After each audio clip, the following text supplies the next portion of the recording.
Clara Briggs thought she could control everything. She was the HOA president, armed with rules, fines, and threats. But when she marched down to my lake to kick out my guests, she froze the moment I said 4 simple words: "It's my private land." What happened next exposed years of fraud, turned the neighborhood upside down, and proved that sometimes the HOA isn't as powerful as they pretend to be. Stick with me through this story, you won't believe the ending. And if you enjoy real stories about standing up to HOA abuse, make sure to like this video, subscribe, and hit the bell so you never miss the next one. The afternoon had the kind of glow you only get in the middle of summer. The sun was high, the air was warm without being unbearable, and the lake behind my house looked like a giant mirror reflecting the endless blue of the sky. I had been planning this gathering for weeks, inviting a handful of close friends to come out, enjoy the water, and forget about work and stress for just one day. Everyone brought something to share. The smell of grilled burgers and hot dogs drifted across the breeze while laughter carried over the water. Kids ran down the slope, squealing as they splashed into the shallows, while a couple of my friends set their kayaks into the lake, gliding smoothly across the still surface. For me, it felt like the perfect way to spend a Saturday, surrounded by good company in the quiet corner of land I worked so hard to own. I leaned against the railing of my small dock, watching the scene play out, when something in the distance caught my eye. It wasn't the colorful kayaks or the glint of the sun hitting the lake. It was movement on the trail that wound its way from the neighborhood down to my property. A single figure, moving fast, with purpose. At first I thought maybe it was another guest arriving late, but the way she walked, stiff, straight, chin up, told me otherwise. It was Clara Briggs, the HOA president. Anyone in our neighborhood could recognize that walk from a mile away. Clipboard in her left hand, phone in her right, she looked like a general heading into battle. Clara was known for enforcing every possible rule with no room for discussion. If a trash can sat on the curb an hour too long, she had a notice ready. If your lawn was 2 inches higher than regulation, she had pictures. She was relentless. My stomach sank a little as I realized she was heading straight for us. I had a bad feeling she wasn't coming to join the party. Around me, people were still laughing, the kids still playing, completely unaware of the storm about to arrive. I set down my drink and straightened, already bracing myself. Clara didn't usually wander this far down. The lake was technically separated from most of the neighborhood by my property, which meant she had no reason to be here, unless she thought she did. When she finally stepped onto my lawn, her eyes swept across the gathering like a spotlight searching for offenders. I could see the disapproval etched into her face as she scanned the kayaks, the grill, the folding chairs, even the kids splashing happily. She walked with such authority that a couple of my friends paused what they were doing and glanced nervously in my direction, like they were already in trouble. That's when it hit me, this wasn't going to be a friendly visit. Whatever Clara thought she was about to do, she had decided before she even set foot on my property. And the easy summer mood that had filled the air just moments earlier suddenly felt heavy, waiting for her voice to cut through the laughter and bring everything to a stop. She didn't waste a second once she reached the edge of the gathering. Her voice cut through the laughter like a whistle at the end of recess. "Excuse me," she barked, loud enough that even the kids in the water froze mid-splash. Every head turned. Clara stood there with her clipboard pressed against her chest, chin tilted high, as though she had just caught us all trespassing on government land. The cheerful atmosphere dropped a notch, replaced with that uneasy silence you get when someone in authority shows up uninvited. "These people cannot be here," she declared, her tone clipped, each word sharp as glass. "The lake is HOA property. Guests must be approved in advance, and the bylaws clearly state no more than 2 per household."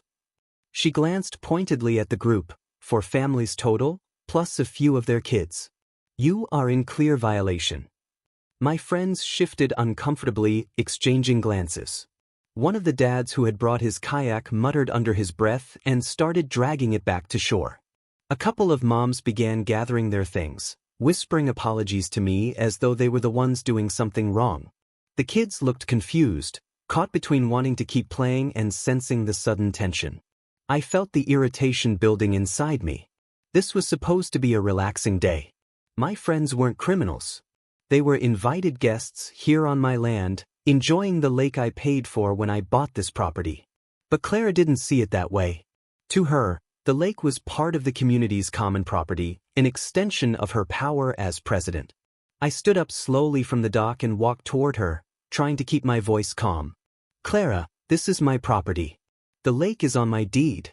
These are my guests, and they're not breaking any rules because this isn't HOA land. Her eyes narrowed as if I had spoken in a foreign language. She pressed the clipboard tighter to her chest and shook her head. That's impossible.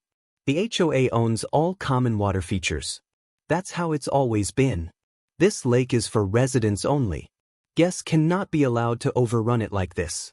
I'll have to call security and have them removed. Behind me, I heard a cooler slam shut and a chair fold up. My friends were already preparing to leave, not wanting to be caught in whatever storm was about to break. I couldn't blame them. Nobody wants to argue with an HOA president on their weekend off. Still, I wasn't about to let her bully everyone off land that I knew belonged to me. The air seemed to tighten as we faced each other. Her hand hovered over her phone like she was itching to dial, but her eyes locked on mine, waiting for me to back down. Around us, my guests stood awkwardly, caught between staying put and heading for their cars. For a moment, the whole party balanced on a knife's edge, the sound of the water lapping quietly against the shore the only thing breaking the silence. I didn't flinch. Instead, I slipped my hand into my back pocket and pulled out a folded sheet of paper I had brought along just in case. It wasn't paranoia, it was preparation. Ever since I moved into this neighborhood, I'd heard stories about Clara pushing limits, stretching rules, and claiming things that weren't hers. Something in me had told me I'd need proof one day, and today turned out to be that day. I unfolded the paper slowly and held it out to her. She didn't take it right away, so I placed it gently against her clipboard until she reluctantly lowered her eyes. "What is this?" she demanded, though I could see the flicker of uncertainty in her face. "It's a copy of my land survey and deed," I said, steady and clear so everyone could hear. "This lake doesn't belong to the HOA. It sits on my property line. Bought, paid for, recorded at the county courthouse. That dock you see, the shoreline, even the stretch of water you've been charging people to maintain? All mine. You've got no authority here." She blinked, her lips parting slightly as she read the lines on the page. For the first time since she arrived, Clara didn't have a quick response. The boldness in her eyes faltered. Her shoulders stiffened, and for just a second, she froze like a deer caught in headlights. Behind me, my friends had stopped packing. They were watching, too, curiosity mixing with relief as they realized this confrontation wasn't going to end the way Clara had planned. A few of them leaned closer, trying to catch a look at the document in her hands. "That can't be right," she finally muttered, though the crack in her voice betrayed her doubt. She looked at the paper again, scanning the highlighted boundary lines where the lake was clearly included in my parcel. The HOA president before me, he said this was common property. It always has been. I shook my head. That's because nobody checked. They just assumed. But assumptions don't hold up in court. This isn't your playground, Claire. It's my land. And my guests are welcome here any time they like. The silence that followed was heavy. Even the kids had stopped splashing, standing still in the shallow water as though they sensed something important had just shifted. The summer breeze rustled through the trees, and the smell of barbecue smoke hung in the air, but all eyes stayed locked on Clara. Her knuckles whitened as she clutched the paper, but she didn't speak. The sharpness she always carried, the weaponized confidence she used against the entire neighborhood, was gone. For once, she had been cornered with facts she couldn't twist. I gently took the document back from her and folded it again, sliding it into my pocket. I didn't need to say anything more. The look on her face told me enough. She had come here ready to throw her weight around, ready to humiliate me in front of my friends. But now, with the truth staring her in the face, she was stuck in place, unable to argue, unable to move. Clara Briggs, the woman who never stopped talking, had nothing left to say. The uneasy victory from that day didn't last long. At first, I thought maybe Clara would lick her wounds and move on, but I should have known better. Clara Briggs wasn't the kind of person who gave up when she lost face. If anything, Getting embarrassed in front of half a dozen families on what she thought was her turf only made her more determined to come after me. The first letter showed up 3 days later, slipped neatly into my mailbox with the HOA's official letterhead stamped in bold at the top. A notice of violation. According to Clara, my dock was considered an unapproved structure. She demanded I dismantle it immediately or face daily fines. I couldn't help but laugh when I read it. That dock had been built long before I bought the property, and I had the original permits to prove it. But she wasn't finished. The second letter accused me of a noise violation, citing excessive disturbance during an unsanctioned party. That was her way of describing my barbecue. Never mind that it was a Saturday afternoon, not midnight. Never mind that the loudest thing that day was kids laughing. She twisted it into a crime. By the end of the week, the letters multiplied. One of them even claimed I had illegal livestock on the property. That one nearly made me choke on my coffee because the only animal I owned was a golden retriever named Scout. Apparently, in Clara's mind, he was now livestock. My neighbors began whispering. Some felt sorry for me, others just wanted to stay out of the crossfire. A few even admitted Clara had been warning them not to get involved with me, unless they wanted trouble too. It was a classic HOA power play: isolate, intimidate, and overwhelm. But what Clara didn't realize was that her little campaign was doing more damage to her than to me. For one thing, my guests from the barbecue had seen everything. They knew the truth about that lake, and word was spreading fast. People started questioning why they'd been paying HOA fees for years to maintain a lake that wasn't even HOA property. And worse for Clara, one of my friends, Tom, worked for the county zoning office. Tom pulled me aside one evening after work. "You know," he said, lowering his voice, "if she keeps pushing, this could backfire on her in a big way. I've seen some of the HOA's filings, and let's just say they've been charging people for things they don't have a legal claim to." He smirked. "Might be worth digging into." That was the first real crack in Clara's armor. She thought she was burying me under paper threats, but she had just kicked open a door I wasn't afraid to walk through. The fines didn't scare me anymore. What did she think she was going to do? Tow my lake? No, this fight wasn't about me alone anymore.